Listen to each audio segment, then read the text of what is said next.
I do hereby affirm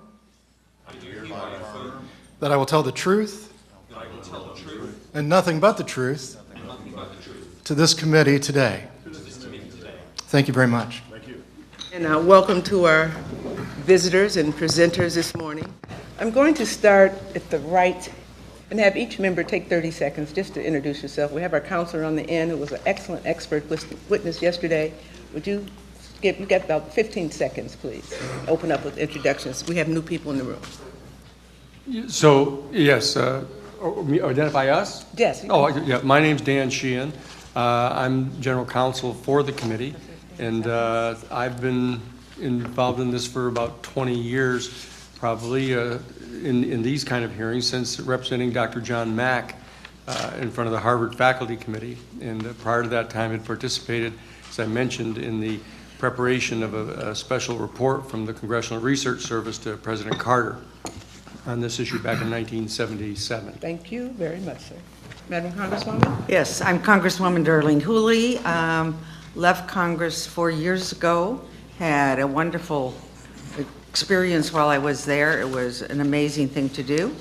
And I am back home in Oregon and have a business and am delighted that I was invited. I served on the Science Committee. Delighted that I was invited to attend these meetings, and I will tell you, yesterday was spectacular. Really appreciate all the witnesses, and I learned something new. It was fascinating to me. Thank you. Thank you. My name is Mike Gravel, Senator from Alaska for 2 terms. Been out of office for 40 years. So, but I found the hearings absolutely very interesting, edifying, and I really want to congratulate those who put this conference on. Thank you. I'm Roscoe Bartlett. I had the great honor of serving Maryland's 6th District in the Congress for 20 years. I didn't come to the Congress until I was 66 years old, so obviously I had a life before that. I have a PhD. I worked for the military, every way you can work for the military for 20 years before I came to the Congress. Taught medical school. Really a great honor to serve, and really pleased that I was asked to be a part of this activity. Thank you. Congresswoman? I'm Lynn Woolsey from just across the Golden Gate Bridge from San Francisco. Retired 4 months now after 20 years in Congress, and served the entire 20 years on the Science Committee and on the Education and Labor Committee, and find this issue that we're talking about this week absolutely stimulating and important. Not just the extraterrestrial piece of it, but mainly the governance and knowing what's going on in our government and comparing with other governments. So I too am honored that I was asked to be part of this. Thank you, Congressman.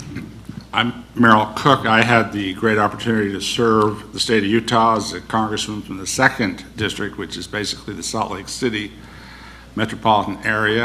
Among other committees, I was pleased to serve on the Science, the Space Subcommittee, and the Aviation Subcommittee. Thank you. Need no introduction on the end, Mr. Bookman? I'm Dr. Joseph Bookman. I hold a PhD from Indiana University. I ran for Congress in 2008 as a Libertarian. I'm currently the chair of the Libertarian Party's Platform Committee, and I serve as a researcher for the Paradigm Research Group. Thank you. And I'm Congresswoman Carolyn Kilpatrick, 14 years in the House of Representatives, 12 on the Appropriations Committee, first African-American woman to serve on the Defense Appropriations Committee, which was a thrill, and served on the Air Force Academy Board for 5 or 6 years in that time. So you have here over 80 years of service and public service and giving, and I want to tell you, to a person, some of the best. So again, to commend staff for putting this together. I know you guys have been in it 30, 40, 50, 60 years and up. We're neophytes, and we're here to learn and to hopefully take back something so that we can move forward like the rest of the world on this topic. Welcome. Okay, Mr. Pope, thank you. Thank you, Madam Chair, fellow committee members. My name is Nick Pope, formerly of the British Ministry of Defence. I had responsibility for the UFO issue from 1991 to 1994, and with your permission, I'm just going to read a brief statement onto the record. The United Kingdom's best known and most compelling UFO incident is a series of sightings that occurred in December 1980 and are collectively known as either the Rendlesham Forest incident or the Bentwaters incident. The sightings took place near the twin military bases of Bentwaters and Woodbridge. These were bases in the United Kingdom operated by the United States Air Force. There were several dozen military witnesses, the most senior of whom was the Deputy Base Commander, Lieutenant Colonel Charles Holt. I'll give a brief summary of events as I see them before focusing on aspects of the case on which I have more direct knowledge.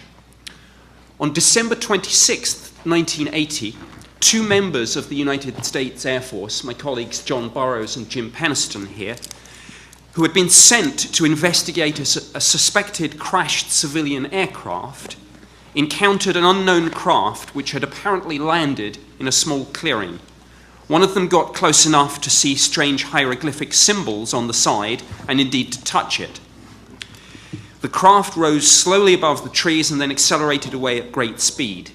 A subsequent analysis of the landing site showed indentations in the ground, scorch marks on the sides of the trees, and radiation levels which the Ministry of Defence's Defence Intelligence staff assessed as being significantly higher than the average background. And the committee will have a small pack of papers, including that Defence Intelligence staff assessment. The UFO was briefly tracked on military radar. 2 nights later, the UFO returned and fired light beams at the Deputy Base Commander and a small team of men who had gone to investigate. It later fired light beams at a particularly sensitive area of the military base. Though these events happened many years before I joined the Ministry of Defence, it was a case that was raised with me on numerous occasions during my time working on MOD's UFO project between 1991 and 1994. It was certainly the case on which I received most inquiries from UK parliamentarians, from the media, and indeed from the public. So as to be able to better respond to these questions, I not only read all the relevant papers on the case, but also launched a retrospective review of the incident, something akin to what the police would call a cold case review. Subsequent to this, I've met in a private capacity most of the witnesses to this incident. Investigations by the United Kingdom were inconclusive. I do not know the results of the US investigations because, as the MOD documents released under the UK's Freedom of Information Act show, some evidence was removed by the US authorities without informing the British government. Specifically, the MOD case file reveals, and the committee members will have this document too, that shortly after the incident, General Gabriel visited the twin bases of Bentwaters and Woodbridge, was briefed on the incident, and took various items relating to the investigation back to his headquarters in Ramstein, Germany. At the time, General Gabriel held the post of Commander-in-Chief, United States Air Force in Europe.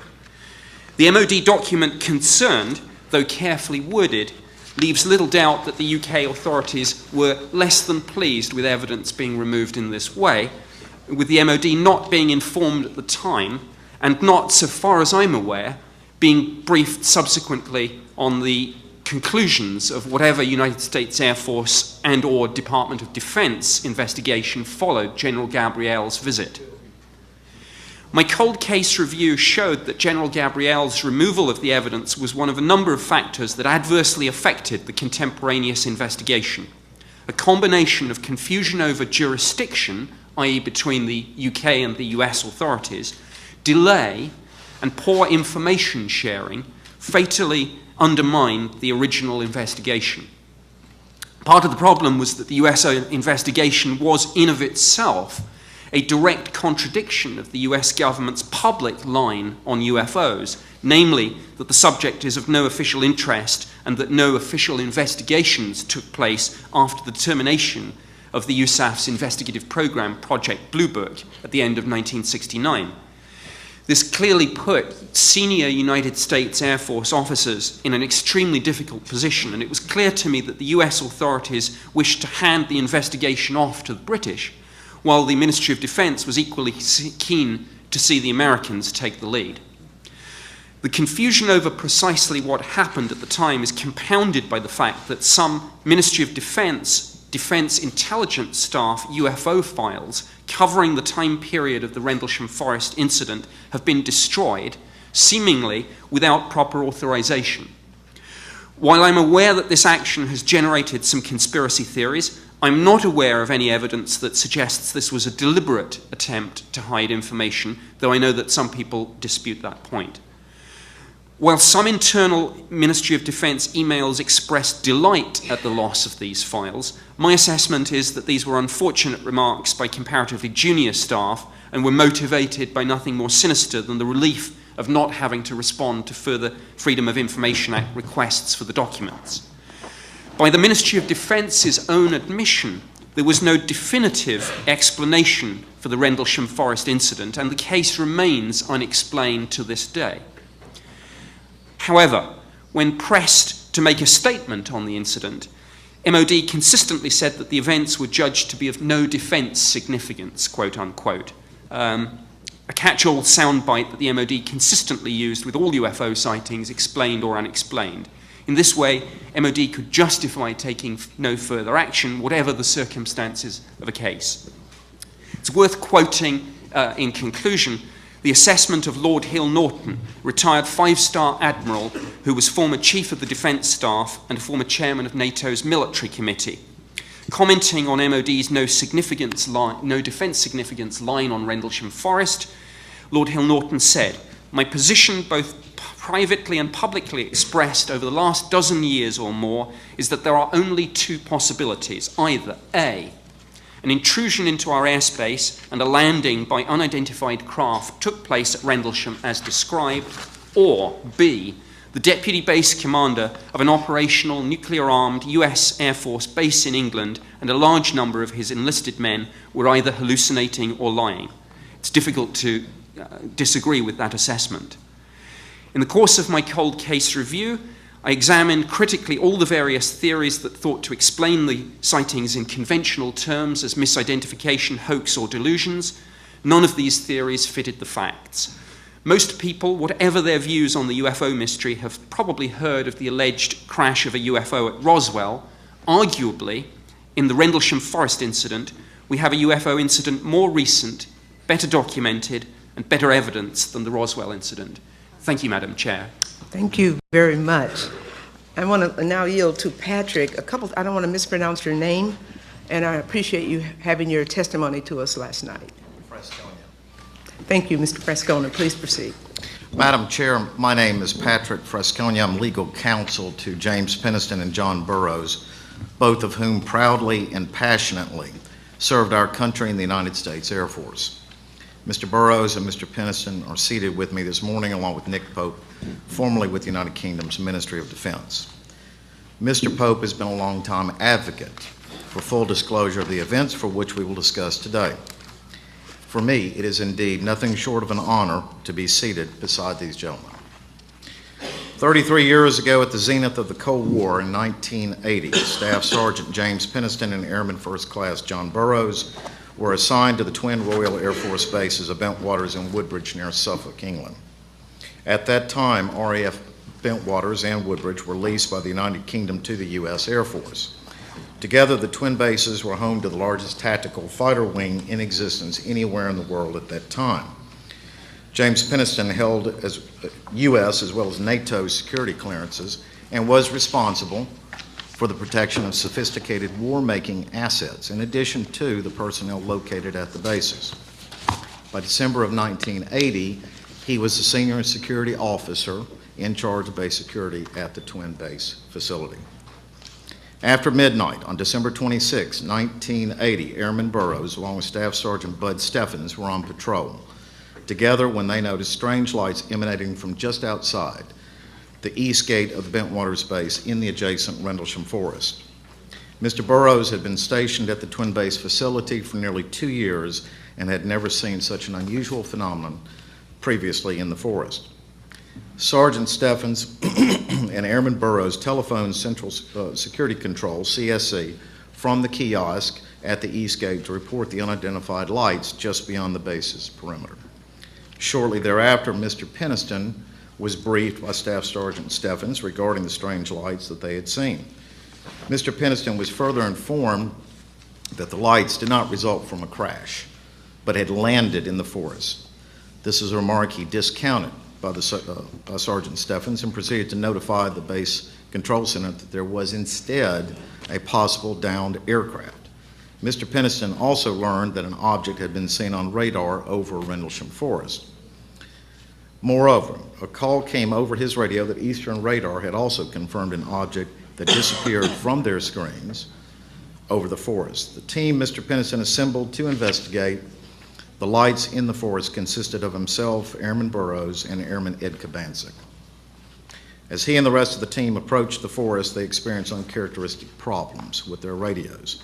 As a result, Mr. Peniston instructed Airman Kabancic to remain at the edge of the forest to act as a relay for transmissions between he and Mr. Burrows as they entered the forest themselves.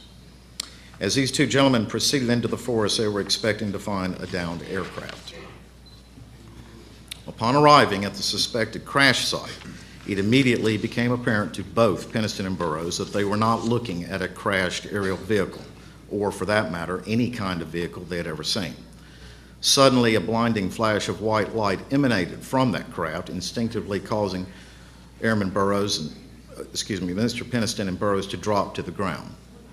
As both men returned to their feet, they witnessed a triangular craft approximately 9 feet long by 6.5 feet wide at rest in a small clearing in the forest. Also observed were blue and yellow lights swirling around the exterior skin of the craft as if they were part of the craft's skin itself. The air in the vicinity of the craft felt electrically charged and was in fact so full of static electricity they could feel it all over their clothes, skin, and throughout their hair. Nothing, absolutely nothing in the military training of these men had prepared them for this encounter. After perhaps 10 minutes had passed without any recognizable aggression displayed by the craft, Mr. Peniston concluded there was no threat to either himself or Mr. Burrows and the rest of his response team, or more importantly, to the Bentwaters base itself. Consequently, he commenced a thorough on-site inspection of the craft in accordance with the usual security protocols. His inspection of the craft included photographs, notebook entries, and radio contact with Airman Kabancic for relay back to the Bentwaters Control Center. Mr. Peniston noted a row of symbols, which was 2.5 feet long and about 3 inches in height, on one side of the craft. The symbols Mr. Peniston saw were pictorial and hieroglyphic-like in design, the largest one being a triangle which was centered in the middle of others. All of the symbols were etched into the skin of the craft, which was itself warm to the touch and smooth as glass. Approximately 45 minutes after arriving on scene with the craft, it rapidly began to brighten. In response, both Peniston and Burrows took defensive positions away from it and watched as the craft became airborne without generating any air or sound disturbance. The craft maneuvered through the trees as it ascended skyward, then streaked away at an unbelievable rate of speed. In fact, Mr. Peniston described the craft's departure speed in his field notes as impossible. The craft's departure from the forest was observed not only by Mr. Peniston and Burrows, but by more than 40 Air Force personnel, all of whom were trained observers assigned to the 81st Security Police Squadron. The information acquired during Peniston and Burrows' investigation in the forest was dutifully reported by them through normal military channels. Their team and other personnel who witnessed the craft were instructed to treat the investigation as top secret and not to discuss what they had seen. The camera film containing photographs of the craft Mr. Peniston took were turned into the base lab, but when he picked them up, they were strangely all overexposed, rendering them useless. Add to this oddity that following the encounter in the forest, both Peniston and Burrows were interrogated by government agents believed to be from the Air Force Office of Special Investigations, in which narcotics were even given them prior to interrogation as if they were some kind of enemy captives. The previous description of the encounter Jim Peniston and John Burrows had in Rendlesham Forest in late December of 1980 was not solitary. John Burrows would joined Colonel Charles Halt on another investigation into the forest 2 nights subsequent, when an illuminated craft moved silently through the forest before becoming multiple aerial objects overhead. Colonel Halt generated an official Air Force memorandum commonly referred to as the Halt Memo, in which he memorializes this event. Moreover, the colonel has even stood in this very room we're in today and said he believed the objects were under intelligent control. Jim Peniston and John Burroughs both began suffering from physical ailments after their encounter in the forest. Ailments which did not exist prior to joining the Air Force, but ailments which began almost immediately after exposure to the craft in the forest. These ailments have persisted in both men to this day. In 2011, I began assisting both gentlemen in propounding Freedom of Information Act requests on the Central Intelligence Agency, National Security Agency, Defense Intelligence Agency, Department of the Air Force, Defense Advanced Research Projects Agency, via the Department of Defense, Air Force Office of Special Investigations, and the Department of Veterans Affairs. All of the previously listed divisions of our government responded to our inquiries for information regarding John and Jim by essentially saying they had nothing on file about them.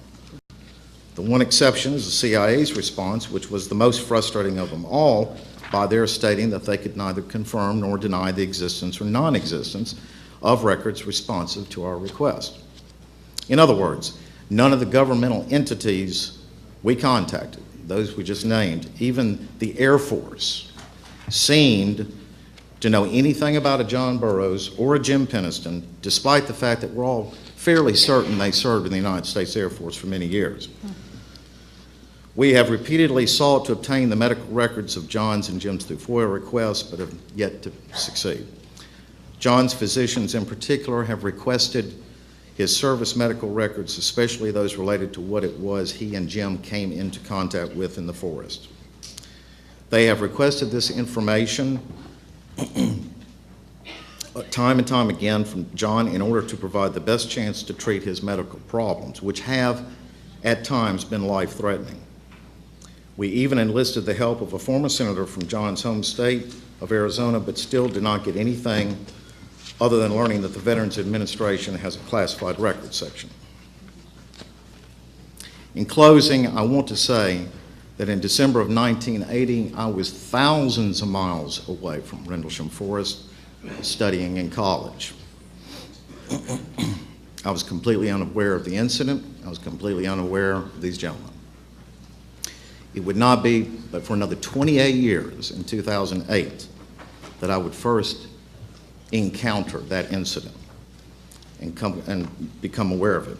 But once I learned of their story, I felt compelled to assist them however I could, as this was an event of tremendous fascination, importance, and one with casualties too.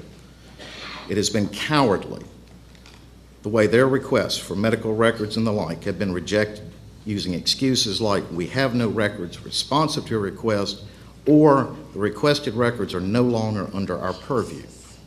Nevertheless, we continue undaunted in our search for these gentlemen's medical records so that their physicians may properly treat them. As John Burroughs once said to me, Jim and I have been left behind on the battlefield of the Cold War. Wow. Thank you, Madam Chair. Thank you very much for the both of your testimonies. It's very hard to explain why a country this great can treat our military so poorly. I want to yield now to Mr. Pennington. Sergeant, are you prepared? Thank you, ma'am. I appreciate that all of you here today, and I look forward to your questions, and I'll try to answer them as honestly as I can. You know, it's been 32 years, though. There's a few gray areas that I can't recall on, so I'll try to answer them as best as I can and keep it strictly to the facts. Thank you. Thank you, sir. And thank you for your service. Thank you. Sergeant Burroughs. Thank you, ma'am. My name is Tech Sergeant John Burroughs, United States retired. In December of 1980, I was assigned to the 81st Tactical Fighter Wing at RAF Bentwaters, which at the time was the largest tech fighter wing in the United States Air Force. During the opening day of testimony, you were exposed to the history of UFOs and the cover-up that's taking place. Today, you will be hearing from military personnel who were involved in some of these incidents. One of the factors that I feel is being overlooked is the human toll that takes place with the witnesses that are involved in these incidents. Our job was to investigate and report back on what we observed. What we were not prepared for is what happened to us afterwards. In our case, we were not only let down by our chain of command, but there's also evidence showing that we were brought in and interrogated by OSI and other agencies.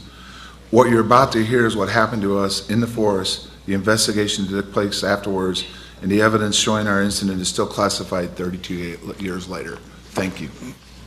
Were there other witnesses of this craft, other than the two of you?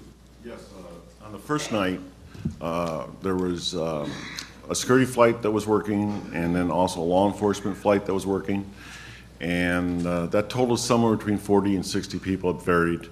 It was over the Christmas holidays. Plus, we had a number of civilian witnesses that came forward later on. Were there any but you two who were close to the craft and saw it on the ground, or did the others simply see it leaving and coming? On Bentwater's base, all right, the bases are two bases that are geographically separated by 3 miles of Rendlesham Forest. The main operating base is on Bentwater's. That's where all the control centers are. Now, the forces, security forces working that night that were on Bentwater's, I think it was about 13 of them seen it land. Then everybody else that was working our restrict areas on Woodbridge at Charlie and Delta area, they seen the object in the woods, but it was mostly a dome of light that was over the woods. And as far as getting direct contact with the vehicle itself was John and I in Cabansack. But everybody that was working on Woodbridge base that night and Bentwater's base that night seen it take off. I mean, that was observed by everybody. When it landed, I gather that it was not detailed enough so that there was some concern that it might be a crash of one of our aircraft? Well, when I approached the craft itself, we were familiar with all types of aircraft and silhouettes. We practiced, routinely. We could tell by looking at silhouettes what kind of aircraft they were, Warsaw Pack, or if they were Chinese or, ours. But the craft itself was void of things that aircraft need to fly. I mean, it did not have a crew compartment that I could see, did not have exhaust, did not have intake. I did not know what the front was. So it was pretty void of all those things. And aerodynamically, well, it was a brick. I mean, there's no way that thing could fly. And my mindset at the time was that was not going anywhere. It was just going to stay there. So I had all the time in the world. Can I take a second to add to that? The reason why we were sent out there by our shift commander and after a discussion on the phone was the fact that Eastern Radar was contacted and notified us that there was some kind of object over the base that disappeared in the forest. Because it was off base, our jurisdiction was limited, but because the possibility existed that something actually crashed in the forest, the decision was made by the shift commander to allow us to go out into the forest to investigate. At the same time, the local authorities were contacted also. Was there a radar track before it landed? It was picked up on radar before it landed? Yes, what we were informed was Eastern Radar, our local radar, both picked up something on radar over the forest area outside of Woodbridge Air Force Base. Okay. What were the approximate dimensions of the vehicle? Well, I had to pace them off. I took large strides, so I measured it as 9 feet by 9 feet by 9 feet. I'm 6'2", so I measured it, estimated at 6.5, 7 feet tall. We did have berms, earthen berms that was in the forest, and so the area was uneven somewhat. But it was actually a very small craft, and that was one of the puzzling parts of it, is it was just too small for it to be piloted. And, in my opinion. Was there any investigation of the landing site? Was it cordoned off and Did experts come to see what artifacts might have been left there? Yes, well, the security forces did, besides obviously us two, did an investigation the following morning, which included several security personnel, and then also about a week later, a little less, Colonel Halt informed us that a team from Langley came in, and they cordoned the whole area off on the east end of, adjacent to the east gate where the area was. And they provided their own entry control, and they wouldn't allow us in the area. And they were there for a few days and then left, packed up and left. The documentation relative to this, is it now existing, or has it been lost, destroyed? May I take that, please? Yes, sir. Yes. The British government's file on this incident has been declassified and released under the UK Freedom of Information Act. And you should all have in front of you Colonel Halt's initial memo to the Ministry of Defence, which certainly mentions the radiation readings that were taken at the landing site by a number of people, including the disaster preparedness officer, Munro Nevils, who did the assessment. You should also have in your pack a British government document, again released under the Freedom of Information Act in the UK, which is the Defence Intelligence Staff assessment of those radiation levels that were reported to us. And you'll see that that document suggests that the readings were about 7 times higher. Please. Thank you. Thank you. Continue. Those who debunk the whole UFO thing, what do they do with this incident? How do they explain it away? I mean, it was real, you saw it, it was tracked on radar. How do they explain it away? We believe the cover-up started within 24 hours after the incident. There was an individual set downtown and made contact with some of the local, what they call reporters and investigators that were involved in UFOs, and it was spread around that there was some kind of alien contact in the forest. Also, what went on after that was there was a debunker that came forward and tried to explain it away as either Colonel Halt who was a combat controller prior to becoming, command officer, that he was either fooled by stars, planets, or the local lighthouse. Well, how did they explain the radar track? It's just like all the other documents that we present. They just try to downplay what we have. Or not talk about it. Or not talk about it. Yeah, I've had a very long time curiosity and interest in this, and my major concern has been, what do you do with those sightings that were accompanied by a radar track? You can have searchlights off of clouds, and they can appear to move very, very rapidly, and the eyes can be fooled. But when you have both visual sightings, several people seeing it, and picked up on radar, you can't just wish that went away. And I'm just curious how they deal with those number of incidents that have both visual sightings and a radar track, and in this case, a landing. And am I to understand that there are few existing records, that the records from this incident, like those from Roswell, are gone?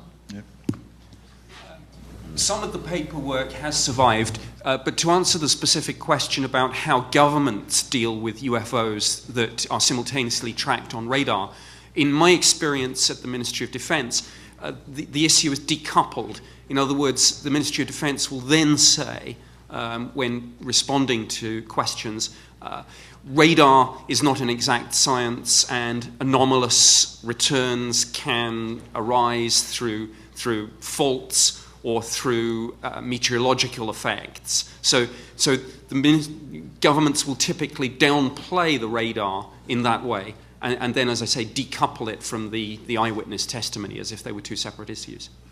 That is true. You can have spurious results, but when that is accompanied by visual sightings, doesn't it give that some credibility to the radar track? It does, yes, sir. But that's simply how the Ministry of Defence would downplay that issue. Officially in Britain, is this handled the same way it is in our country, just denial that it exists? The Ministry of Defence UFO project was based very much on the United States Air Force program, Project Blue Book. right from the terms of reference through to the investigative methodology. And yes, very much the conclusion was we accept that people do see strange things that can't always be explained, but we do not believe these things to be of any defense interest or significance. That was the party line. You know, a few of these, one here and one there, and it's easy to accept that that might be just hallucination or something. But when there are so many different places over so many years, doesn't it become pretty much obligatory that that you recognize that something's there? I agree, and that's indeed that's one of the reasons why I continue to speak out on this issue. Unfortunately, the Ministry of Defence's UFO project was the victim of defense cuts in 2009 and has now gone the same way as the USAF program, Project Bluebook. Yeah, I think that that this attempt to cover up, and clearly there is that attempt to cover up, reflects an attitude on leadership about the general public that I have a lot of trouble with. That somehow the general public is not able to cope with something like this, that they have to be protected, that they would panic, that they're too dumb to understand, or something like that. I just don't think that this is the way that our general public ought to be viewed. If it's out there, if it's real, we have a right to know. And the government, which covers it up, if they can cover that up and make assumptions about what I ought to know, what I ought not to know, that gives me a lot of concern. Thank you very much for your testimony. Thank you. I know, Ms. Sergeant Burroughs, you had something you wanted to add there? No, ma'am. You're fine. Thank you, Congressman. Congresswoman Hooley, please. All right, thank you very much. Thank you all for being on this panel. And Sergeant Peniston and Sergeant Burroughs, thank you for hanging in here. This has been a lot of years you've carried this around with you. What are you doing now? Not this minute, what, in life. I know. Okay, I got that.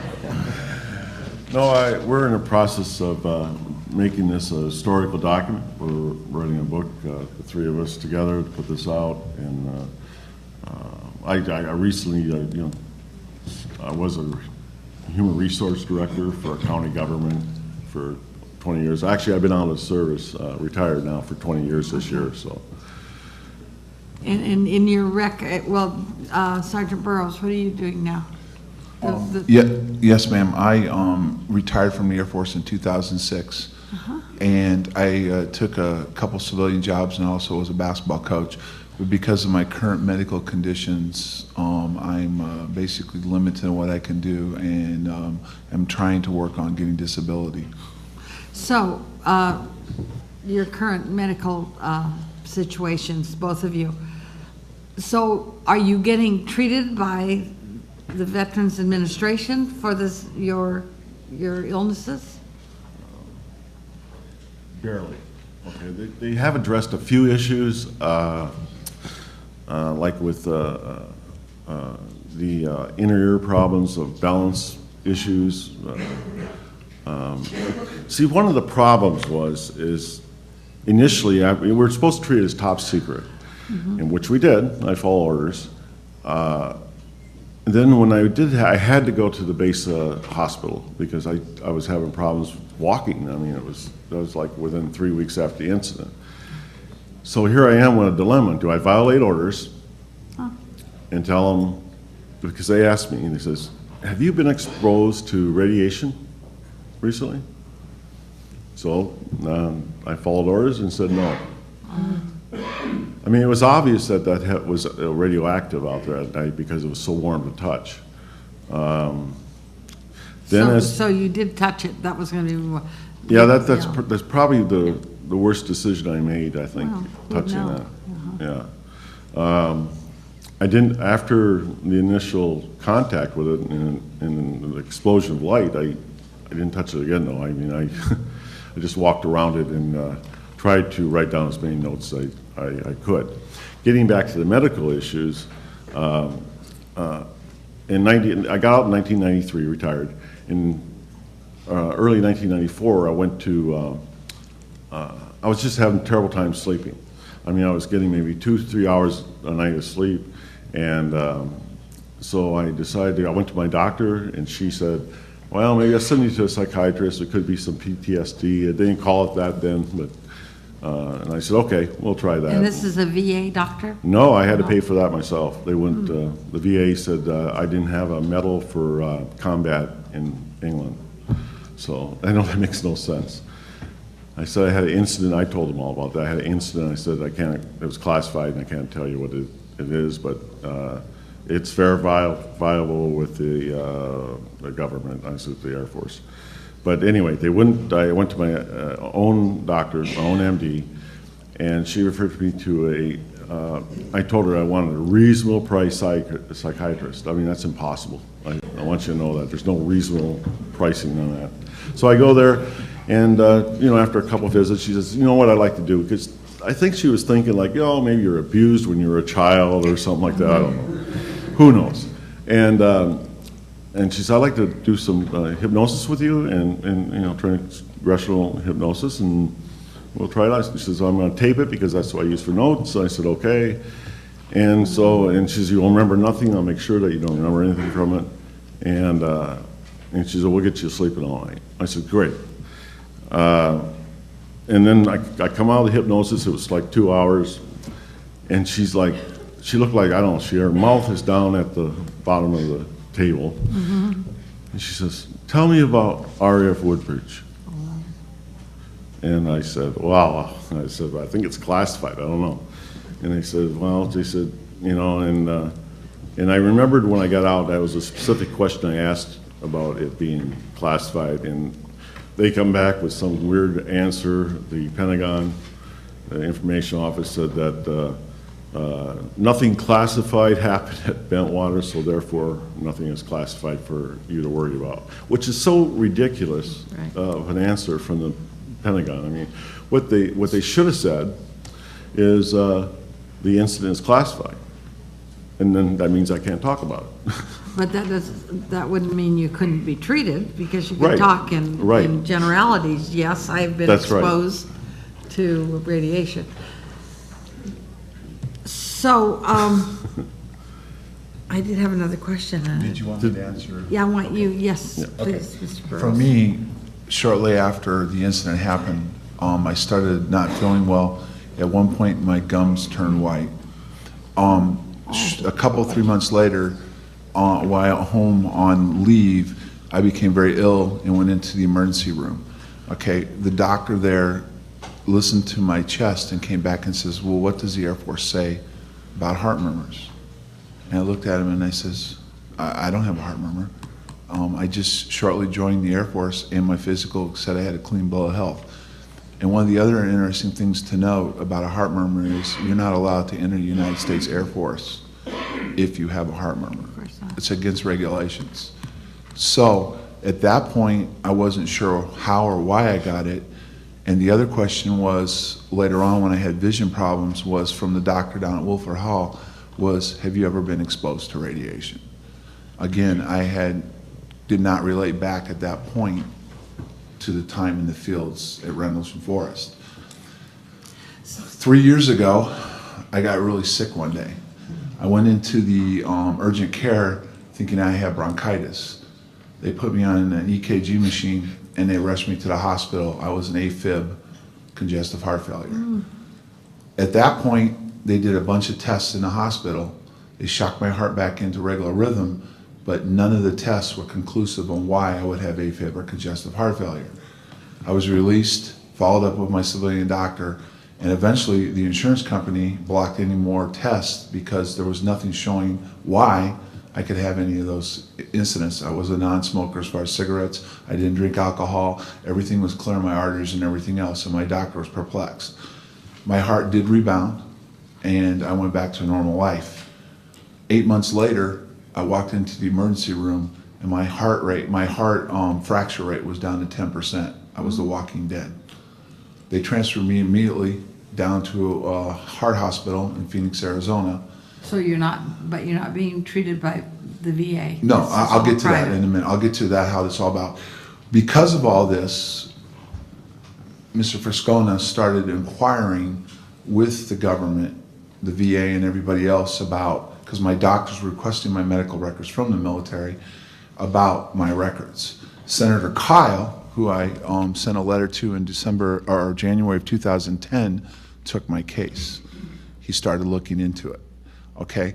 During the process of his investigation, we received a letter, which we have here today, and a phone call from one of his senior staffers saying it appears to be that my records are located in a classified VA section, which the staffer told me, which is not well known to anybody, to include members of Congress. She said, we came across this when we were doing an investigation on PTSD and Agent Orange, and we kept running into things that we couldn't get past, and we discovered this classified section.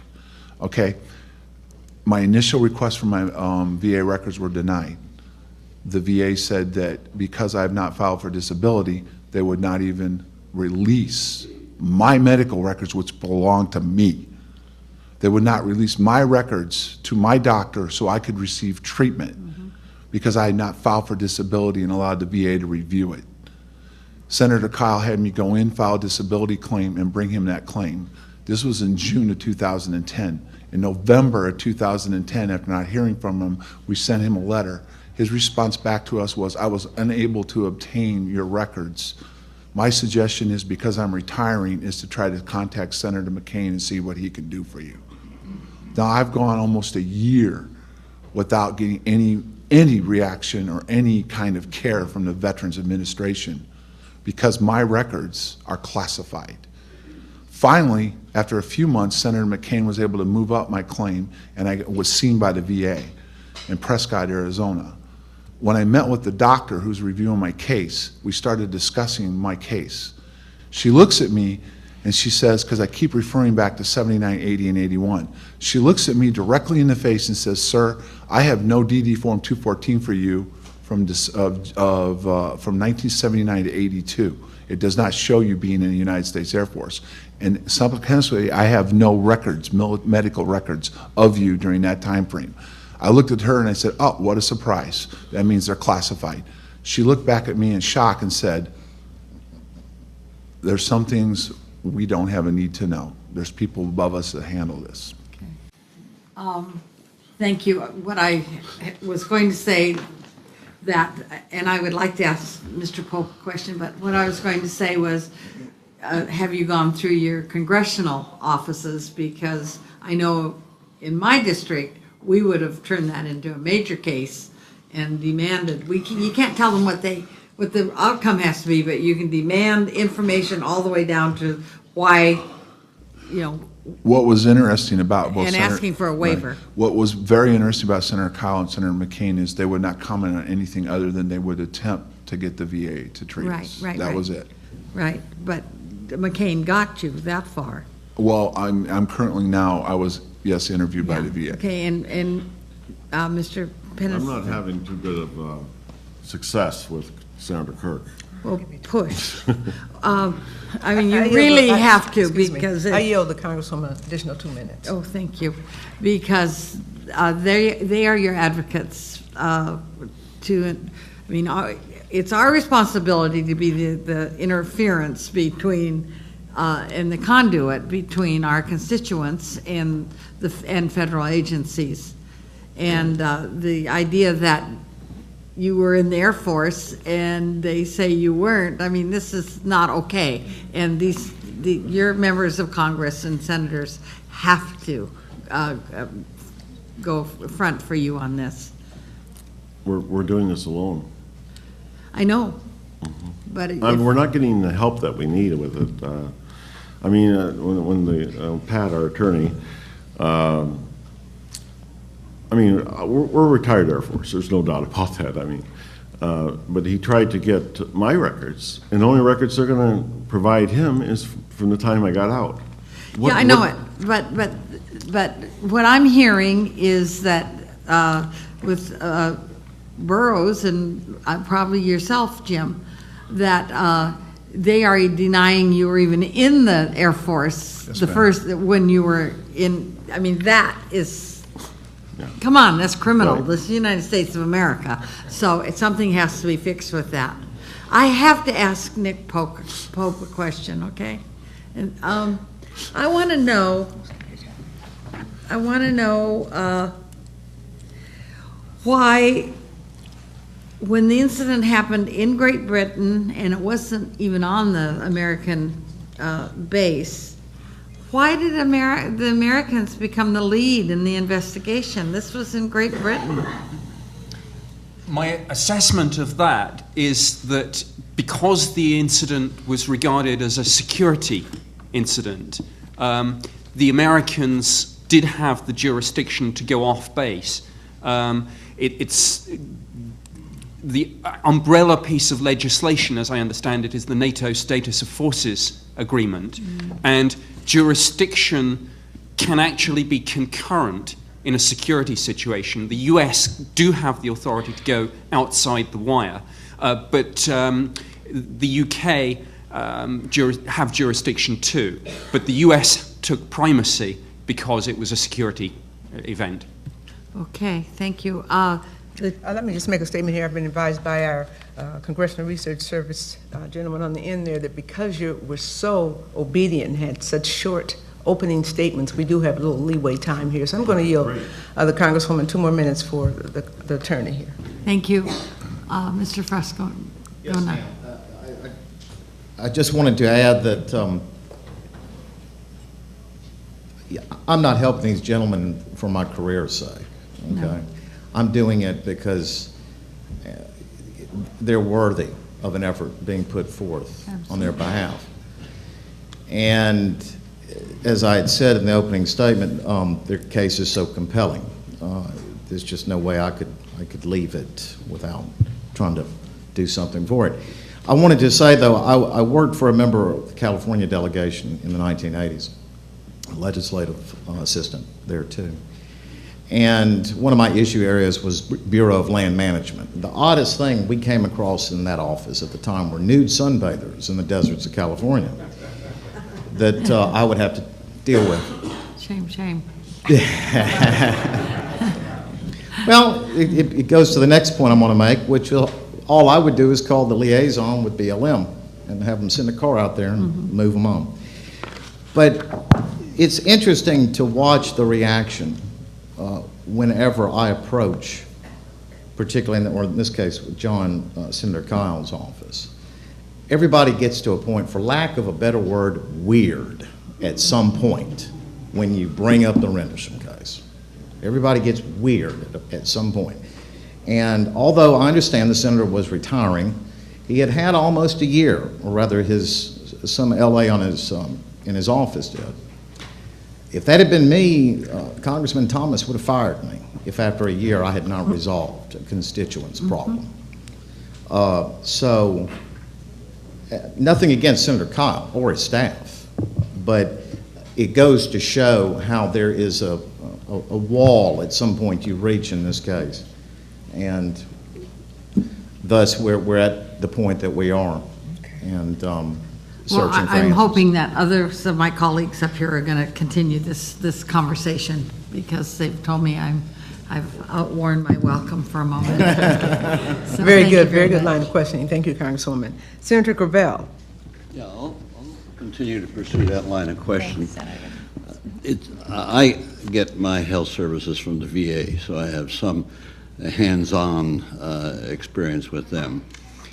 Is this the first time you've brought your case in a public hearing, or has it all been on direct contact through your attorney or through your own efforts with the VA? Is this the first time this is being made public?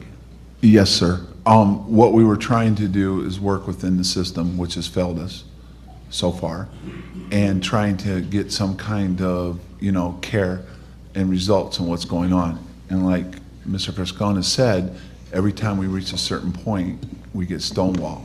So at this point, we felt it was time to make it public. Let me just give you a little bit of advice. God helps those who help themselves. And so you've got to be a lot more aggressive.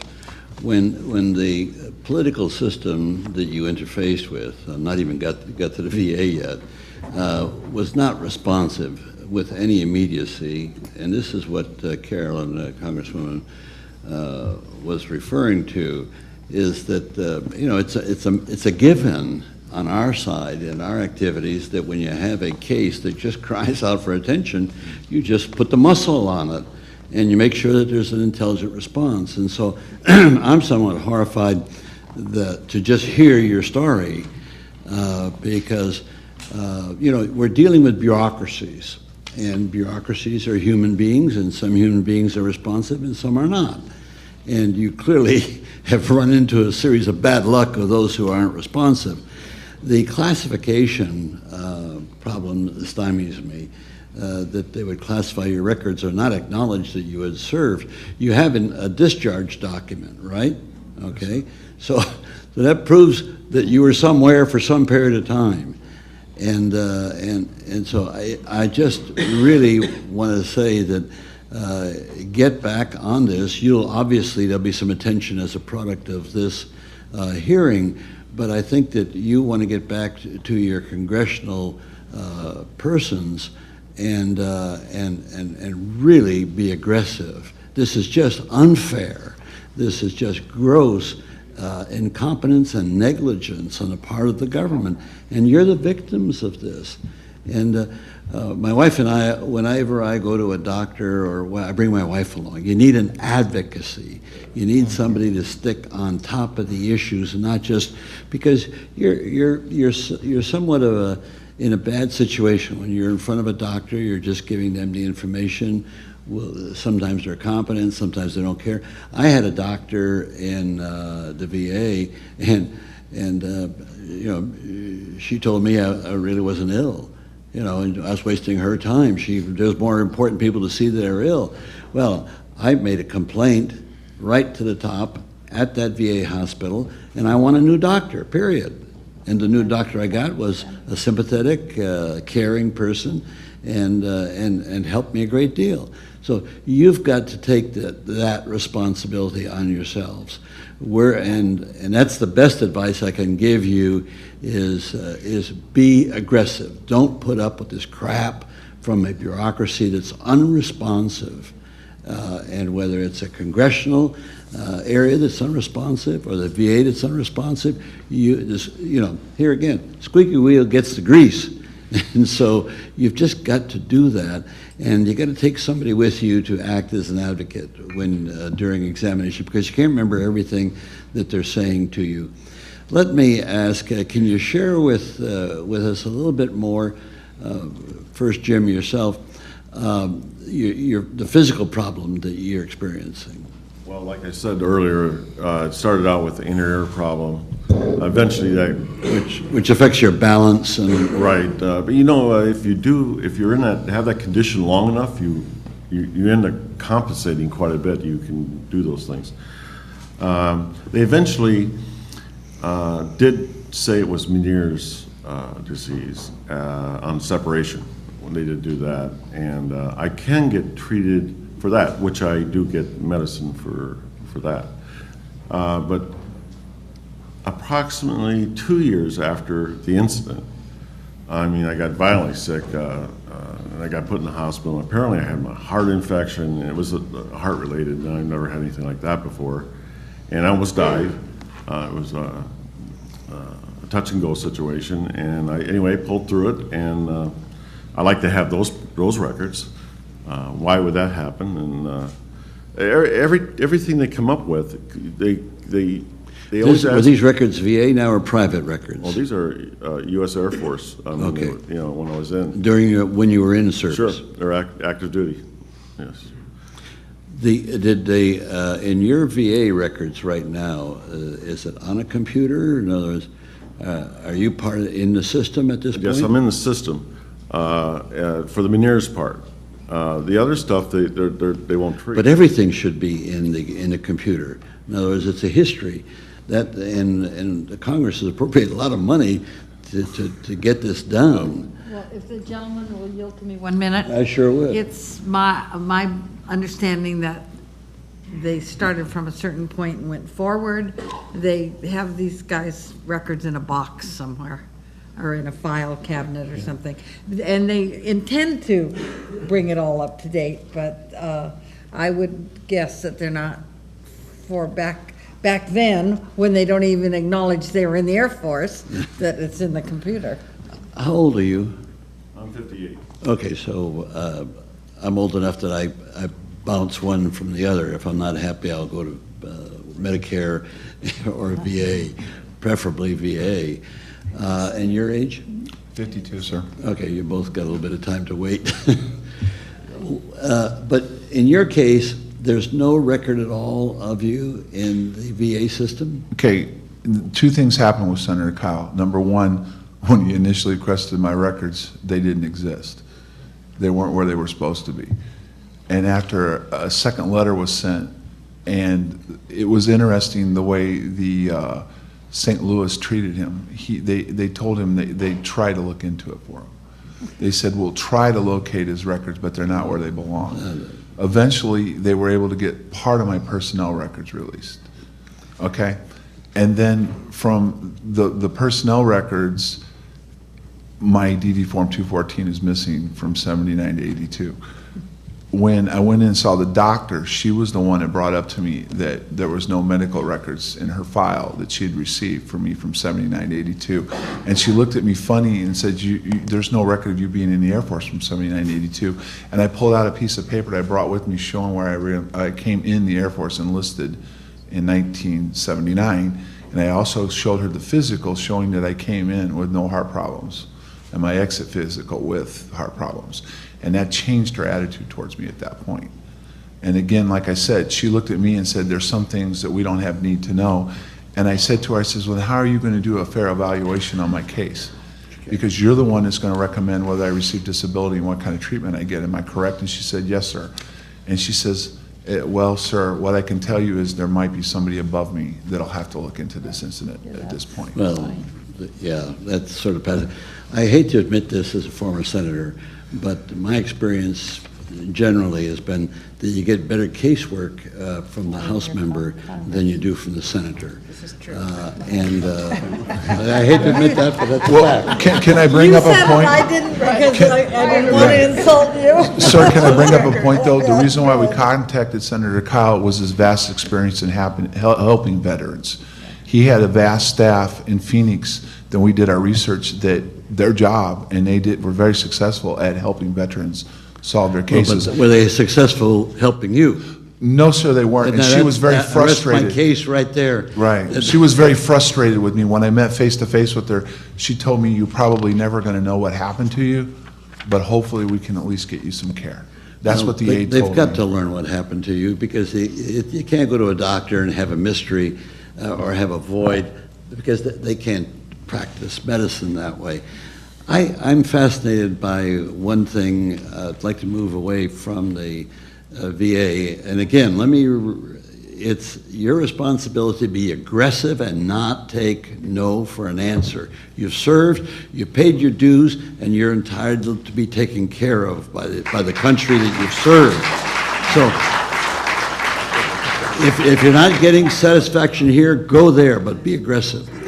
The thing that I'm fascinated by, now, you did not touch the craft. He touched the craft, right?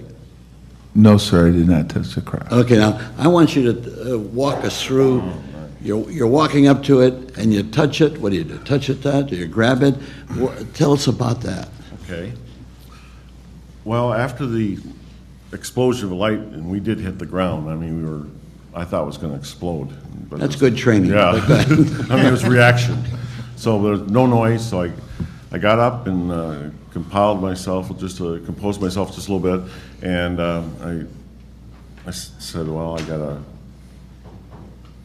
do what I'm supposed to do. I need to investigate and get as much information as I can and report it back to someone of a higher pay grade, can make a decision on this. I felt since there was no reaction from it at the beginning, it was non-hostile. I mean, it didn't look like it was going to go anywhere. It looked like it was fixed. It's going to stay there. So I started doing the walk around 360 of the object, and as I came around, I seen there was an inscription on the front, and I was actually relieved. I thought it was going to say United States Air Force, NASA, some prototype. I was looking for that, and when I seen the glyphs, your imagination does. When I went into that forest, I never believed in UFOs, ET alien, and I still don't, by the way. This is what you saw, right? That's what I saw. So, I'm having a hard time rationalizing this because I really wanted it to be an aircraft crash too. I mean, there's all kinds of things I wanted it to be because it didn't look like an aircraft crash. I was just trying to make it an aircraft crash because we lost contact, prior 15 minutes. I said it gave us permission to go off. So I started walking around the craft and I seen the glyphs, and as I, ran my hand from the fabric of the craft, it was smooth to touch. You ran your hands along it? Yeah. I started feeling it, and I said, wow. Well, first thing I looked at was underneath it, because I said, how is this being fixed? Excuse me, Simone, for the record, I yelled gentlemen an additional couple minutes. Thank you. I'll take whatever I can get. I was wondering Just to conclude it. I was wondering how, sir, it was being, how it was sitting there in the forest. So there was light emanating from underneath it.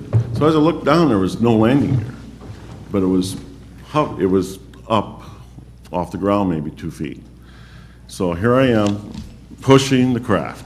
It doesn't move, nothing, as solid as can be. So I said, okay. So I start running my hand across. Was it humming when you tried? There was complete silence. There was the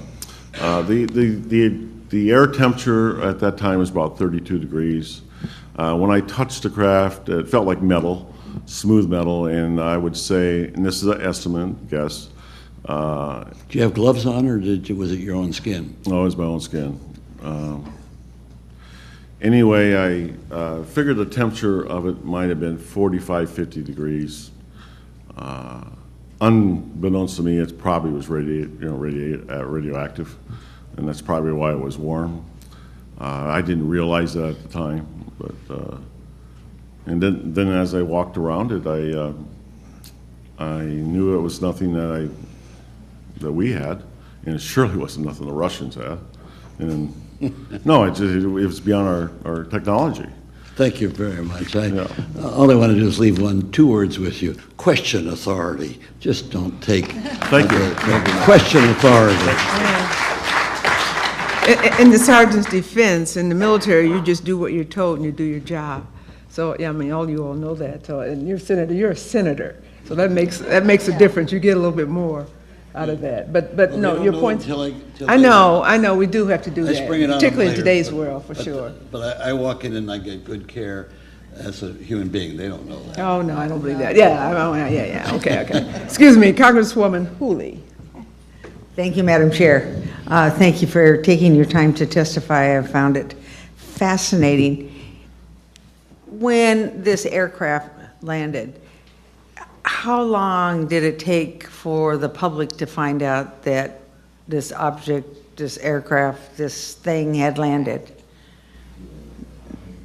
Some local people were aware of this incident almost immediately, and indeed there are a number of civilian witnesses who have gone on the record with that. The document that you'll have from the Deputy Base Commander, Lieutenant Colonel Charles Holt, was made public in 1983. Okay. But for many years, this was the only piece of paper that had been released in that way. But it was 1983 that it went public. And why was there, so it went public, but what, before that, was there any, did they try to cover up that this thing had landed? Yes, my understanding is that a number of local reporters and indeed a number of local investigators of strange phenomena were aware that something had happened, questioned aggressively. The base press office were told that nothing had occurred, and it was only when this document was released under the Freedom of Information Act that the authorities were forced to say, oh yes, we did have an incident, but even then it was downplayed. Okay. Were there other members of the military that were out there walking around the craft like you were? No, ma'am. I was the only one that walked around the craft. John was incapacitated at the time, so by whatever visual lighting that was causing him to be enveloped in it, he just recently came public with that. And I've known about that for years, but this is a human journey we're going through also, to be able to deal with certain emotional issues with it. And so John just went public with that. But that's one of the things I kept secret until he was ready, what was happening to him. And the poor guy, one night wasn't enough, he did it on 2 nights. The same thing happened to him. So it's very disturbing, actually, for me to even think that would happen to somebody. I was helpless. I did what I had to do. I figured I was going to die out there that night. So I figured I was going to get as much information, do my job, well, we're here. So, so you were you the only two out there? No. Okay. On the first night, this actual incident took place over 3 nights. Okay. 3 nights. Okay. And if you look at the halt memo, you'll see that the date is wrong on the first night when it started. That was one of the things that we've questioned, and we were able to prove eventually that the initial date that he put down was not wrong, was not correct. But the first night was our incident. The second night, there was a small incident where they observed lights again in the forest moving around, and they sent 2 personnel out to investigate. One of them was the on-duty shift commander. At one point, a beam of light shot down at their vehicle, through it, and shut the vehicle off. At that point, she was so upset she was relieved of duty and sent home for the rest of the night. On the third night, which is the Colonel Hall incident, which he describes in the memo, there were several areas of reported, incidents that went on. But one of the most interesting parts is he recorded a tape. I believe it's about, 13 minutes long, Nick? Was it 13? 17 minutes long of real time what was going on. If you get a chance to listen to the tape, at one point you're going to hear him, now whatever it is coming at us from the south. There's a beam of light shining down at our feet. This is unreal. And you should hear the emotion in his voice. And this is a frontline officer that was a combat controller at one point, and you can clearly hear the concern in his voice. So there was several other incidents that took place also besides ours.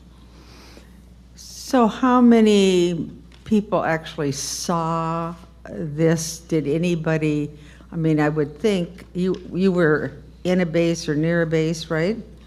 We were probably 300 yards from Woodbridge, working that night at Woodbridge and Bentwaters. I know he said 40. That's probably the security flight. With LE, it might have ran up to 60, maybe. I don't know, a little less. Those are on forces. Of course, we also had, like fire department and those folks. There was other people that seen this on night 1. Right. And then, of course, there was the civilian numbers that we found out later on. We didn't realize how many there were. We thought it was pretty isolated as far as anybody seeing it, but we were wrong about that too. Yeah, I would have thought that someone would have probably come out and recorded it and looked at it and taken film of it. Did any other people, touch it? No, I was the only one out there that made physical contact. It's a hard question for me because John received contact too, but it wasn't, I don't believe, with a physical object. It was he was engulfed in a beam of light out there, and it also happened on the third night. I don't know why with him. that's even more fascinating why it would even happen twice. I mean, that's the unusual part of this. I mean, here you got a landing of craft of unknown origin. That's what I put in my report because I'm in the Air Force and that's what we do. We don't Right. use those other words. And then on the, 2 days later, it's back. And the base commander, deputy base commander, is going to put this to bed. He's going to debunk it. And his life changed too. So that's the way it came down and the way it worked. All we want is, incident happened, and we just want to be taken care of over it. And there's a lot of other veterans that were working that night. We also have access to about 240 of the other security policemen that were stationed at that twin bases there. And some of them have similar problems too. We'd like to, we're working for them too, not just ourselves. So Have you reconnected with some of the people that were there that night? right, Okay. right. And I want you to know that and I want to add this in. I know this wasn't your question, ma'am, but I want you to know that the wing commander, the base commander, those folks, when we went in and gave them a sanitized version of what happened, because we were instructed to give them a sanitized version from OSI. They never asked one question, the wing commander. It's like he knew everything was going on out there. And we found documents recently that show him why he reacted that way. So what should have happened if there was any doubt on our credibility, or any doubt on our mental state, any doubt, any activity at all? I'm not sure if you're familiar with the Air Force Personal Reliability Program, PRP. That's when all of us had the responsibility to look at the other person they're working with and say, well, he's acting odd or something strange or some odd behavior. You're supposed to report it immediately. What should have happened if there was any suspicion at all that we were not being completely honest or with the command element, they should have relieved us of duty for 30 days, had a medical evaluation, and then at 30-day mark decide whether or not they're going to permanently decertify us under PRP or return us to duty. None of that happened.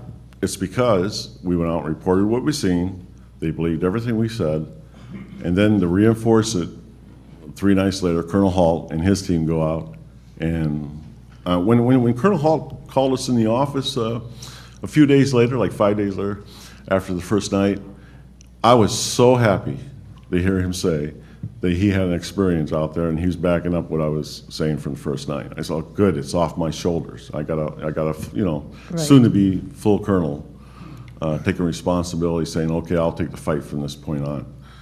And he did, actually. Have you, in trying to get help through the military, has he collaborated? Has he been there for you? Yes, the end result's what we looked at, and he has done up a letter that said that we were out there at a certain time and what happened, and we encountered a craft of unknown origin. He says all this in the letter, or alludes to that. And he says that we were probably exposed to radiation, and this letter he did for us to go to the VA. So, we are being aggressive with it that way. I have no problem being aggressive. Good. You need to be aggressive. I'm a retired and sergeant. I have no problem doing that. Can I bring up a point, ma'am? Yes, please. Okay. You told us to be aggressive. Where was our chain of command when it came for them to be aggressive? After the incident happened, we were brought in and interrogated. They did nothing to stop that. They did nothing to step up and make sure that we were treated medically after the incident.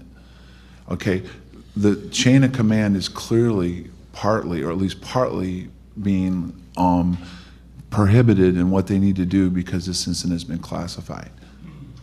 And not only has it been classified, it's been classified and kept away from the people that serve this country, which is the Senate and House of Representatives of the United States of America. And we're trying to do what we're trying to do, but at the same time, where are we going to go when people like Senator Kyle are prohibited from receiving records? Yeah, I was going to say, He should respond. I Go mean, to a House member. yeah. You have to, I tell this to, when I was in Congress, I told this to every person that came in that wanted anything, I wanted any help. Excuse me, I yield the Congresswoman additional 2 minutes. All right. Is you also have to be very persistent with that member that you're dealing with, whether it's a senator or a House member. You have to be persistent and say, what have you found out? Is anything happening? And talk to, I mean, if most members have really great staff, talk to the staff, and you just have to just pound on them that you need to have this information. But I so appreciate you telling us this story. I am embarrassed for our military that they don't come forward with the information so that you can get the kind of treatment that you need. So thank you, first of all, for serving. And again, I hope that there will be people that will step forward. You have to be consistent, be persistent, and hopefully you'll get the information you need. Thank you. Thank you. I yield back. Thank you, Congresswoman. Congressman Cook? Yes, I want to say that for any open-minded Americans out there, no matter how skeptical, this is very interesting stuff we're hearing today, extremely interesting. And I'm surprised that not more Americans know about this Rendlesham Forest incident. I'd like to ask, and I want to commend both sergeants for their service to our country, and apologize for the United States government, even though I'm not in any official capacity at the moment, for withholding important information. But let me start, Sergeant Burroughs, by asking you enlisted in the Air Force when you were, or in the year 1979, I think you said. Yes, sir, 1979. Okay, and how old were you at the time? I would have been 18 years old. Okay, and how old were you when you were made sergeant in the United States Air Force? I believe I was 22 or 23 when I received my E4 status. I can't remember exactly now. Okay, so that would have been about 1982, 83? 82 or 83, if I'm correct. Okay, after the Rendlesham Forest incident? Yes, sir. Okay. And I know that Nick Pope has indicated, or no, excuse me, Mr. Francona, your attorney has indicated that the very first sighting was with Sergeant Steffens and yourself. Yes, sir. Sergeant Steffens and I were on routine law enforcement patrol when we were down checking the East Gate, and we observed what was going on in the forest. Okay, and Sergeant Steffens went to Sergeant Peniston. Am I right on that? And well, what happened was after we called it in, because he was the senior ranking individual, when Sergeant Peniston responded down to the gate, Sergeant Steffens briefed Sergeant Peniston on what was going on. Oh, I see, okay.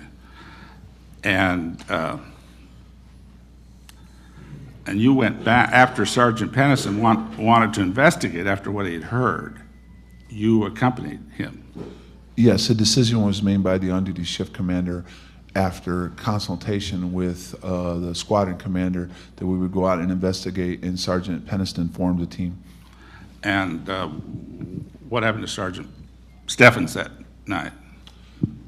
Sergeant Steffens was visibly shaken by what he was seeing in the forest, and there was two reasons why he didn't go out there. Number one, if he would have went out there also, there would have been nobody. Well, he needed somebody on patrol. Yeah, right? no, not only on patrol, but somebody in charge, because he was the senior rank in security and Sergeant Steffens was senior rank in law enforcement, but also he really didn't want anything to do with it. Whatever he saw, what he was observing shook him up enough that he wanted to stay back and he did not want to go into the forest. And is he still alive? Do you know? We've had trouble tracking down some individuals, but I do believe he is still currently alive. Okay. Now, I'm particularly interested in in this classified record system of the Veterans Affairs Administration, because I can tell you our staff during my tenure in the Congress spent a great deal of time with the Veterans Affairs Administration, and I have never heard of a classified section within Veterans Affairs. Could you tell me, as much as you know in a short period of time here, in about 1 minute, Yes, sir. what is a classified records sections, and how many classified records do you believe are in there after your experience in dealing with them? Okay, what was summarized not only in the letter from Senator Kyle's office, which says, once your claim is being processed and is determined that needed records are classified, the request for those records can be made. What the staffer told me was that the VA has a section that they maintain records for certain operations, and didn't necessarily mean Rendlesham, but any type of military operations. It's classified, and it's up to the gaining command, Army, Air Force, or whatever, whether or not they will allow those records to be released to the VA so you can receive treatment. And she said she came across this recently in the past 2 or 3 years when she was same way, was being stymied on certain cases involving PTSD and Agent Orange, and that she made this available to us.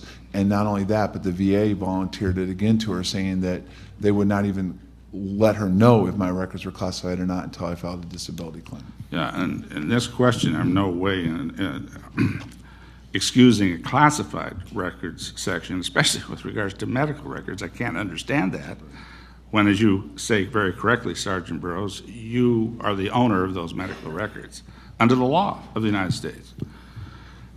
Even military laws, I understand it. And I'm not an expert on that, but that's the way I understand it. But as you found out about classified record sections, it's not just for people that have said, I mean, people that are in classified sections aren't just for members of the veterans that have maybe made statements, as you've made, about things you've seen that relate to unidentified flying objects. Am I correct? That is they talk correct. about Agent Orange. Yes, that is correct, sir. She said she became aware of it because of her work through with Senator Kyle for veterans and their assistance, and she specifically said it was for PTSD and Agent Orange that they came across this. And she also told me that very few members of Congress were aware of this. I'd like to hear from Sergeant Peniston on this question. If those records were handed to you today, what do you think would be on those records? Again, these would be records from the period, December of 1980 to, say, 82 or 83, or whenever you had those medical evaluations while you were in the Air Force. Yeah, there would be a paper trail of my increasing medical condition from the night of the incident, and it showed progressive issues, and that's what it would show. The opportunity that we would have this time is that we will actually say that we were exposed to radiation, and I think that would change how the doctors would look at that. You believe that the records would absolutely show that you'd been exposed to the radiation? Well, the conditions that were that I explained to the doctors at the time, I think will verify that. But I think Colonel Halt has also done that by issuing that letter to the VA. Okay. Yeah, I think that's what. Anything else that might be on those medical records? Would your heart condition that you talked about show up there? There would be showing treatment for vision problems, which were related to my heart, and an unknown. He could not figure out why I was having the vision problems I have. This was a full bird specialist down at Wilford Hall where they ended up sending me, and he did look at me at one point and say, "Were you ever exposed to radiation?" Yeah, and you were a pretty young man. That's kind of unusual at that age, especially you passed your physical exams to get enlisted into the Air Force, I take it. That's a pretty young age to be having heart difficulties, but you do believe those records would show that. I take your answer was yes. Yes, sir. The records was clearly established. I came in healthy, and shortly after the incident, I became ill. For either one of you, sergeants, what has been the CIA reaction to your FOIA requests? Do you want to hear from us or Well, our maybe attorney we ought to hear Gallo from the directly? lawyer, if Yes. he know, or whoever can answer that the best. That question, frustrating is the first word that, and the one I've already used in regard to them.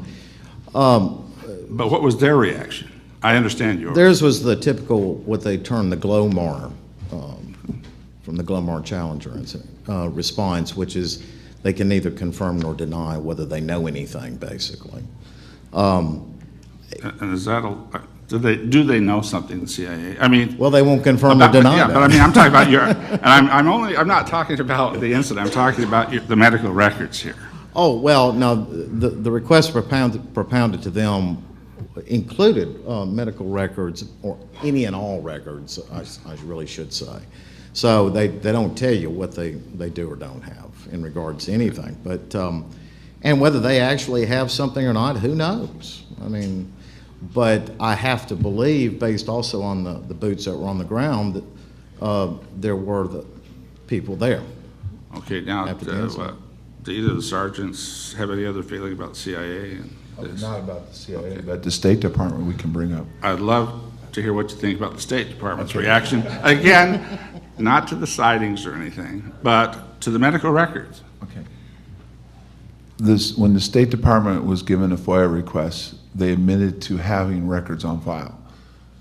The State Department Yes, has they admitted did, that. which would make it an... Which is more than the CIA is. Yes, but that would mean it was an international incident because the Department of State was involved in a foreign country. But what they did then was say that they belonged to the United States Air Force, and it was up to the Air Force to decide whether or not they would be released. The United States Air Force claims there's no records on file. And besides the two Arizona senators who have been talked about, McCain and Kyle, I'd like to ask you about Senator James Exxon, who was a member of the Senate Arms Services Committee. I understand he said that he had spent more time looking into this particular incident than any other case, and his quote, I think I've got this right, since I've been a U.S. Senator.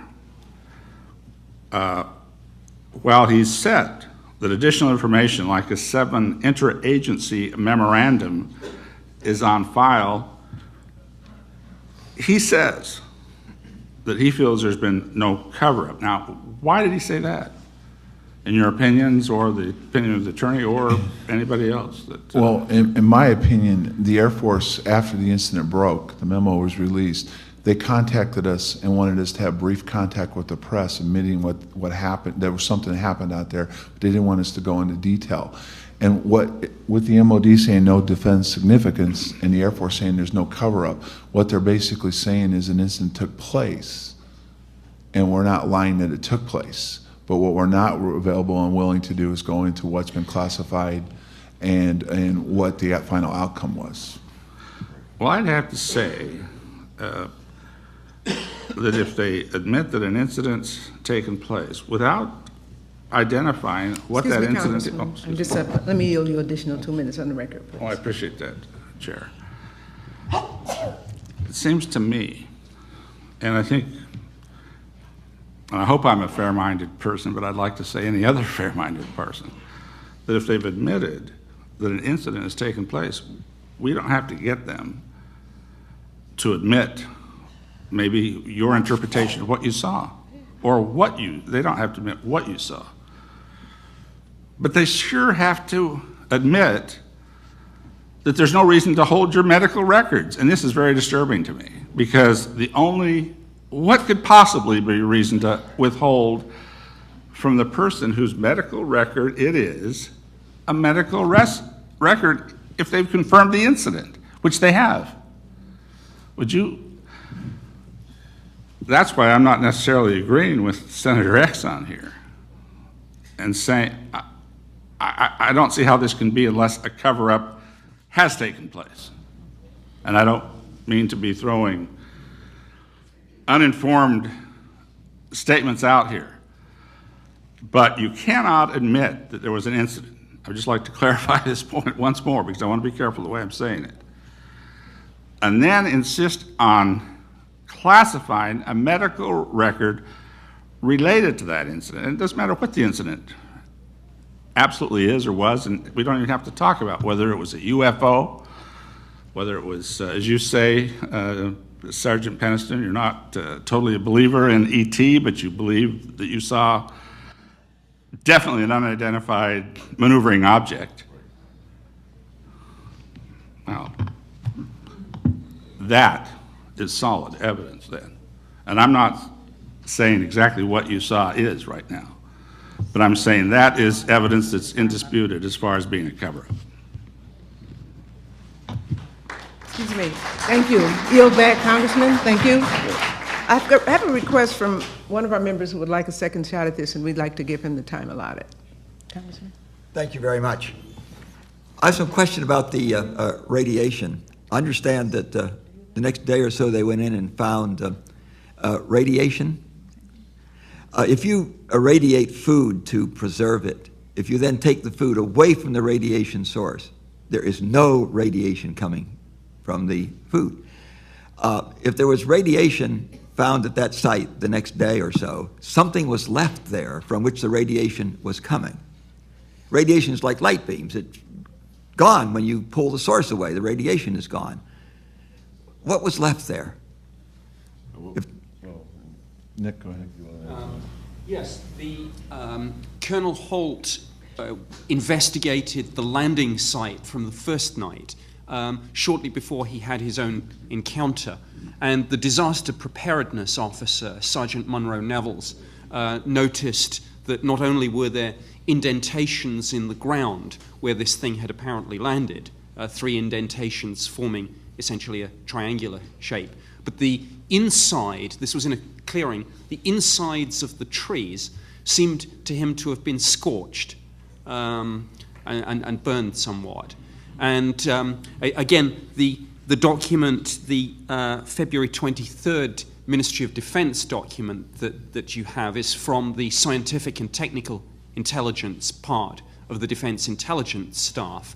I'm not a scientist myself, so I can't speak to the technicalities of it, but clearly a number of people who looked at the landing site after Jim and John's account, it certainly got close to all this. And then this is again one of the reasons why this is of some concern. A number of these people have gone on the record, but a number have not, and may not even be aware that there are potential healthcare issues arising from the radiation. But am I not correct that if radiation was coming from the site, something was left there from which the radiation was coming? Radiation is like a light beam. If you take the source away, source of light away, there isn't any light. Take the source of radiation away, there isn't any radiation unless you leave something there that is irradiating. What was left there? Yeah, I don't know, sir. Okay, I'd be very curious what was left there that was radiating.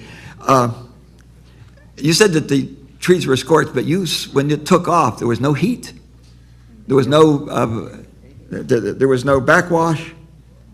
And why would there be indentations in the soil? Because you saw it hovering. It wasn't even touching the soil. Well, that's the way it appeared, sir, be hovering. But the only thing it was emanating out of was light, and not unless the light caused indentions. I don't know. It's beyond my, I can guess on it. But one last question.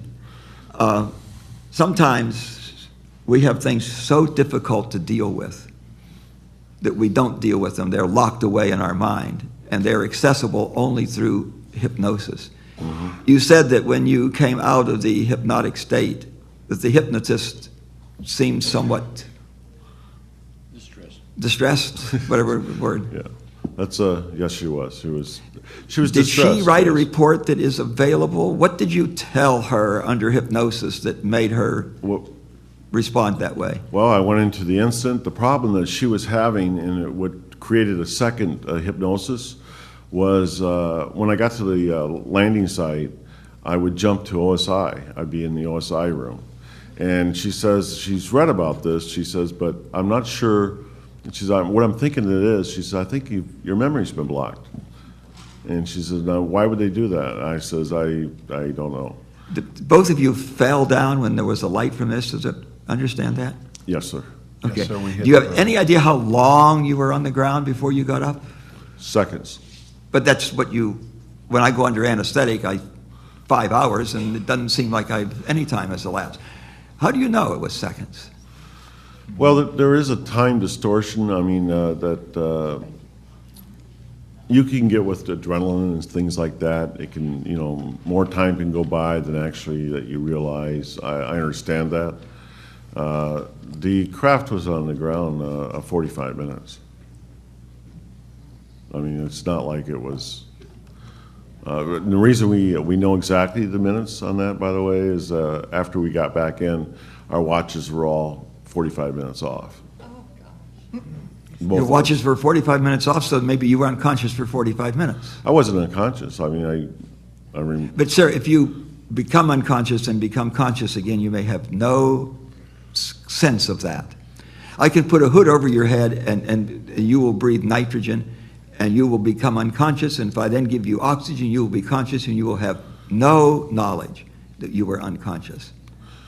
To your knowledge, you were not unconscious. That doesn't mean that you weren't unconscious. well, every time I've been given anesthetic, I know I was under Well, anesthetic. there's some little trauma going under anesthesia, but in this case, there wasn't any.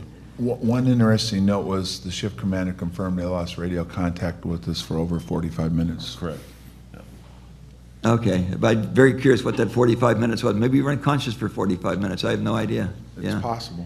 Thank you very much, Madam Chairman. You're very welcome. We're nearing our break, but I am going to allow Senator Gravel to have 2 minutes to comment to you, and then we'll have a break. You made a statement that there was another military personnel, female personnel, who drove up and her car or her vehicle was shut off, not by her, and how did she get out? And did she suffer any disabilities as a result of this? Two things that stand out with that. Now, at one point, her vehicle was shut down. She was relieved of duty. And in fact, she should have been the on-duty shift commander on the night of Colonel Hall's incident. She wasn't present. At our level, we would not have been briefed on what treatment she received or, what the final outcome was. But not only was her vehicle shut down, but on the third night, the light-offs and radios were malfunctioning. They couldn't even get the lights to come on out in the fields, which clearly points towards there was some kind of electrical interference. And this has been reported. Mr. Pope, is this part of the record that there was general shutdown of electrical service or energy service during this period of time? I can't recall, sir, whether the documents say that, but Colonel Holt and a number of the other people, but particularly Holt because he was the deputy base commander, has gone on the record and confirmed that. Yes, sir. Good. Thank you, Madam Chairman. You're very welcome. We now come to a 15-minute break time. Our witnesses will rejoin us, and I'm getting another note. Okay, that's Congressman? That's okay. Well, just for a moment, Congressman Cook has asked for an additional minute. Well, even just 30 seconds. I meant to ask you this earlier, Sergeant Burroughs. You indicated you were promoted to sergeant after this incident had occurred. Can you give us some indication of maybe the year or two after the incident occurred? Any thing you said? Clearly, they weren't denying you of being a member of the Air Force at that time. So I'm trying to just understand, did you were you being politically correct for a year or two, and then what I'm trying to understand is the timescale on when they started saying that you weren't even a member of the Air Force. Do you understand? Yes, sir. That just came up on our inquiries that are going on now. That when I did get a little bit of my records released, there was no DD Form 214 in there, and also the fact that the doctor that was interviewing me that day said there was no record. Now, that doesn't mean that technically the Air Force is saying that I wasn't in. What they're trying to do is show that whatever part of the incident took place is classified and my records are in those files. And one other interesting note I want to bring up to you, a few years after the incident, I went down to Maxwell Air Force Base. And I went into you know how they keep the history of the wings in the base. I went in and requested the history of the wing, the 81st TAC Fighter wing in 1980. When they gave me the files, December of 1980 was missing. It was pulled and was classified. And so maybe that's why you were promoted. I don't. Well, I don't know. I'm not making a statement here. I just Okay. wanted to get a We've got better a couple sense. announcements from Mr. Bookman before we go on recess, and we will be back in 15 minutes, and the same witnesses will see you at that time. Mr. Bookman.